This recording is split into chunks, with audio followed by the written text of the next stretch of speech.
Nous sommes à Sergeï Posad.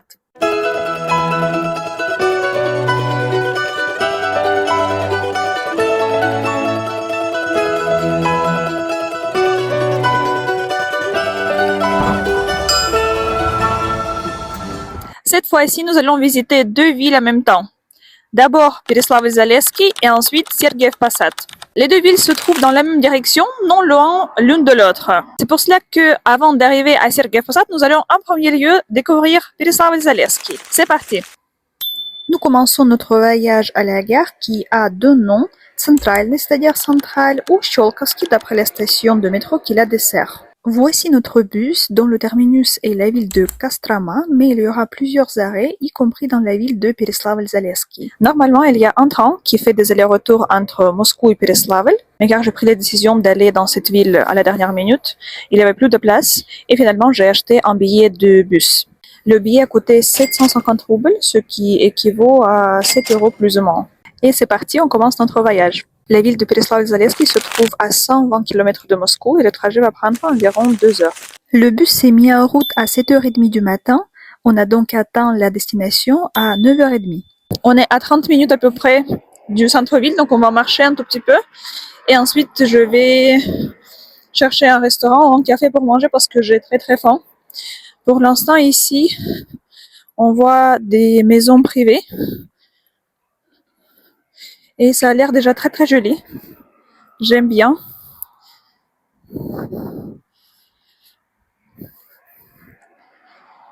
Voici la vue qui va nous accompagner tout au long de notre chemin. C'est une route verdoyante et paisible.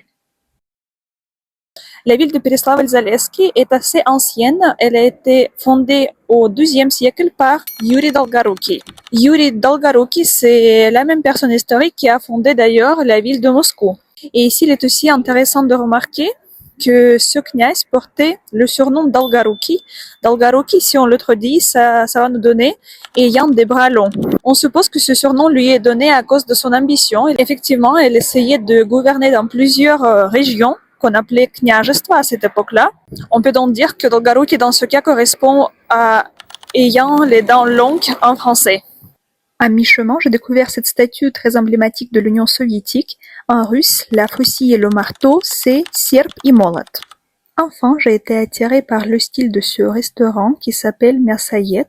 C'est un mot composé qui signifie mangeur de viande. Pour le petit déjeuner, j'ai commandé des œufs à la sauce tomate et un café raf. C'est du café à la crème préparé à la manière russe. Le plat porte le nom de shakshuka et provient, selon certains, des pays du Maghreb. Par ailleurs, j'ai commandé un dessert traditionnel russe qui s'appelle syrniki. Je vous le conseille fortement, c'est très bon. Le dessert et la boisson m'ont coûté un peu plus de 3 euros chacun et le plat 5 euros. Dans la ville de Pereslavl-Zaleski, il y a un très grand lac qui s'appelle Plisheva. Et lac en russe, c'est озеро. Autour de ce lac, il y a pas mal de verdure et je pense que c'est considéré comme un grand parc, donc on va se promener là-bas. Et en plus, on est venu en mai. Et maintenant, il fait très bon. Je pense qu'on va profiter de cette balade autour du lac.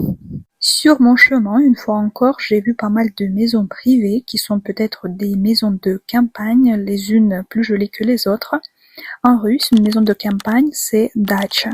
La clôture de celle-ci a attiré mon attention en raison de cette peinture. En s'approchant du lac, on peut louer un bateau ou un pédalo, mais j'ai préféré continuer à pied. Juste à côté du lac se trouve cette église, et voici l'étendue d'eau qui s'ouvre devant nos yeux.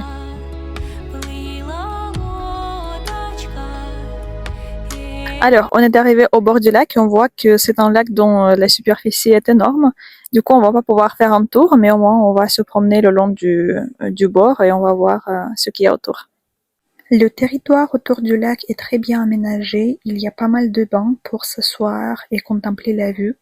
En même temps, la verdure est préservée, ce qui réjouit énormément. Un peu partout, vous pouvez trouver des aires de jeu pour les enfants. Par ailleurs, il y a une division en pistes cyclables et zones piétonnes. Et ici à gauche se trouve une plage qui est une fois encore très bien aménagée avec des cabines de plage et des parasols. Mais pour l'instant, il fait encore un peu frais pour s'y baigner. Ici, vous pouvez voir le symbole de la ville de Pereslavl-Zaleski, c'est le poisson qui s'appelle Ryapushka. Apparemment, c'est le seul endroit où ce poisson peut être retrouvé. Il est également représenté sur le drapeau de la ville. Sur le chemin du retour, j'ai vu cette jolie entrée sous forme de kokoshnik et j'ai décidé d'y jeter un coup d'œil. Il s'est avéré que c'est un magasin de vêtements fabriqué par des créateurs locaux. Les matériaux utilisés sont naturels et les designers s'inspirent de coutumes et traditions russes pour créer leurs vêtements, qui sont ainsi uniques en leur genre. Pour le déjeuner, je suis allée dans le restaurant qui s'appelle Kuma. C'est un restaurant de cuisine russe qui propose cependant non seulement des spécialités russes dans leur version classique, mais aussi leurs nouvelles interprétations. À titre d'exemple, j'ai commandé karbamini, dont la base est la spécialité russe pelmeni, servie avec de la sauce italienne carbonara. Comme boisson, j'ai commandé du thé qui m'a coûté 1 €. Au total, j'ai payé 8,50 €. Soit dit en passant, dans ce restaurant, vous pouvez également déguster le poisson ryabushka dont je parlais tout à l'heure. Continuons notre balade. Les rues principales traversant la ville m'a amené à un monument qui mérite notre attention. Là derrière moi, vous pouvez voir la cathédrale de la Transfiguration. En russe, on l'appelle Spassa-Преображенский собор. Il a été construit au XIIe siècle. Et juste à côté, ici, vous pouvez voir le monument dédié à Alexandre Nevsky. Alexandre Nevsky, c'est un kniaz très connu dans l'histoire russe qui est né au XIIIe siècle. Son monument se place ici parce que c'est la ville où il était né. Alexandre Nevsky est connu pour les victoires qu'il a obtenues dans 2 batailles qu'on appelle Ledovое побоище et Nevskaya bitva. Non loin se trouve un musée dédié à Alexandre Nevsky. Le billet d'entrée avec un guide coûte 300 roubles, c'est-à-dire 3 €. L'exposition n'est pas très grande mais assez impressionnante et instructive. On peut y voir des trouvailles extraordinaires datant du XIIIe siècle comme par exemple ce homme, cette côte ou différentes armes. On nous a également montré en quoi consistaient les différences entre les armures de l'ordre teutonique, des Russes et des Mongols de cette époque-là. En fin de journée, avant de prendre le bus pour aller à Sergueïev Posad, je suis allée me promener dans un arboretum qui se trouve non loin de la gare routière. L'entrée y est payante, ça coûte 300 roubles, c'est-à-dire 3 €. Le territoire de ce jardin botanique est hyper vaste et très vert. Maintenant, je suis déjà à la station de bus. On est arrivé à 19h et à 19h50, le bus arrive pour aller à Sergueïev Posad. Le trajet va prendre environ 1h30, mais la ville de Sergueïev Posad, c'est pas très loin, donc ça c'est un bus entre les deux villes qui ne doit pas être prépayé, donc c'est un bus que vous payez directement ici sur place. Il n'y a pas de billets en ligne, vous pouvez pas en acheter comme ça. En ce qui concerne la journée d'aujourd'hui, je peux dire qu'on a beaucoup aimé la ville. Je dirais même que c'est pas vraiment une ville, c'est plutôt un village. Par exemple, il n'y a pas de blocs d'appartements, il y a presque que des maisons privées. Et c'est très très naturel, donc il y a vraiment beaucoup de verdure, beaucoup de nature qui entoure donc, toute la ville et donc on est toujours bercé par cette verdure. Je dirais que c'est une ville très apaisante et on se repose bien ici. En même temps, il y a aussi pas mal d'endroits touristiques, surtout beaucoup d'églises à y visiter ou sinon des musées. Nous, par exemple, on a visité qu'un seul musée qui m'a beaucoup plu, mais après, donc, il y en a plein d'autres et je crois qu'il faut y venir plusieurs fois parce qu'aujourd'hui, par exemple, une journée, ça suffit pas pour visiter tout ce qu'il y a à voir. C'est parti, nous allons maintenant à la découverte de la ville de Sergueïev Posad. Le billet de bus a coûté plus ou moins 3 €. Je suis arrivée assez tard, il est 22h, mais on va quand même aller manger quelque chose parce qu'on a faim. Et ensuite, on va rentrer à l'hôtel. Étant donné que nous sommes arrivés à la tombée de la nuit, la ville m'a envoûtée dès le début par sa superbe vue nocturne. Quand on voit la ville avec des lumières, ça a l'air très très joli. Vraiment, ça donne envie d'aller se promener. En longeant les rues de la ville, j'ai découvert un restaurant ouvert à cette heure-ci et j'ai commandé une salade César aux crevettes avec du thé, ce qui m'a coûté plus ou moins 10 €. Il est l'heure maintenant de faire le check-in. J'ai réservé une chambre dans un hôtel 3 étoiles qui se trouve dans le centre historique de la ville. Le nom de l'hôtel est Gostyovoy Dom Shishkin. Ici, vous pouvez voir l'entrée avec l'accueil. Ma chambre se trouve au 2e étage. On va y monter ensemble. Une nuitée avec le petit déjeuner dans cet hôtel m'a coûté 7500 roubles, c'est-à-dire 75 €. Dans la chambre, il y a un lit double avec 2 tables de nuit, la télé, un bureau avec une chaise, une salle de bain qui est très bien équipée et des fenêtres qui donnent sur la rue. Pour le petit déjeuner, on nous a proposé du porridge, des œufs, de la charcuterie, des viennoiseries, des légumes et des boissons.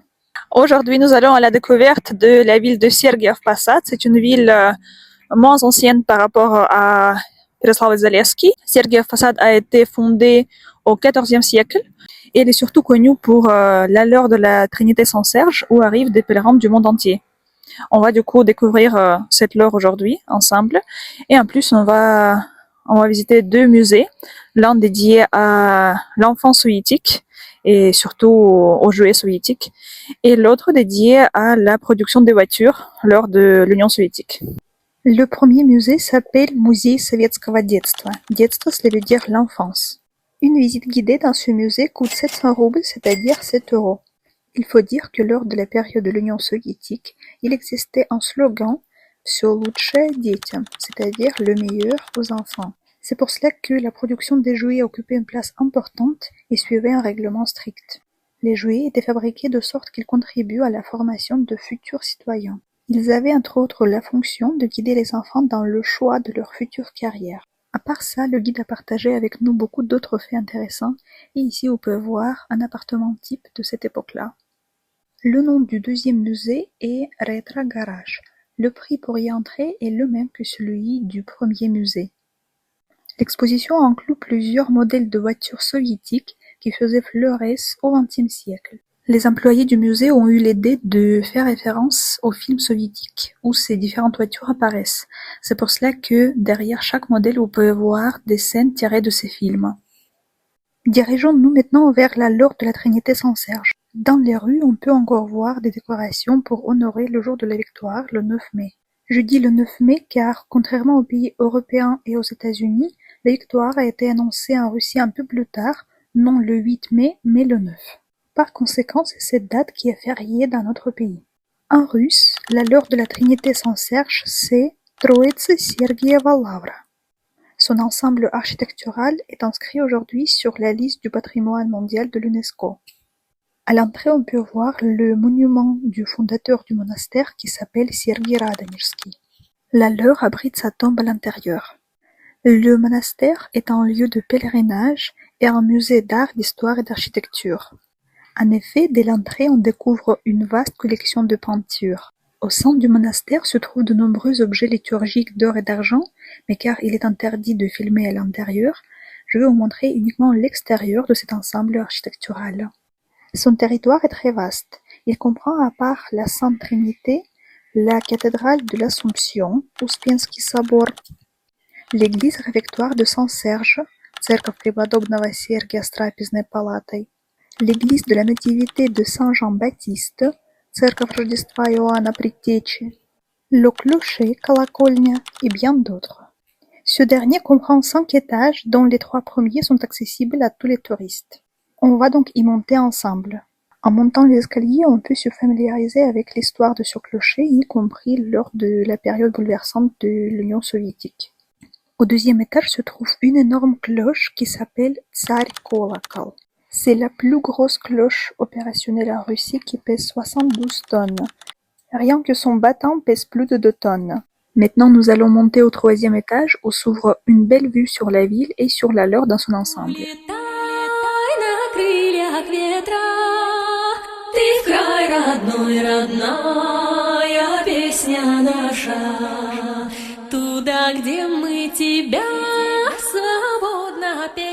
Notre voyage arrive à son terme, mais avant de rentrer à Moscou, on va prendre le déjeuner dans ce restaurant qu'il faut absolument visiter si jamais vous êtes à Sergiev Posad.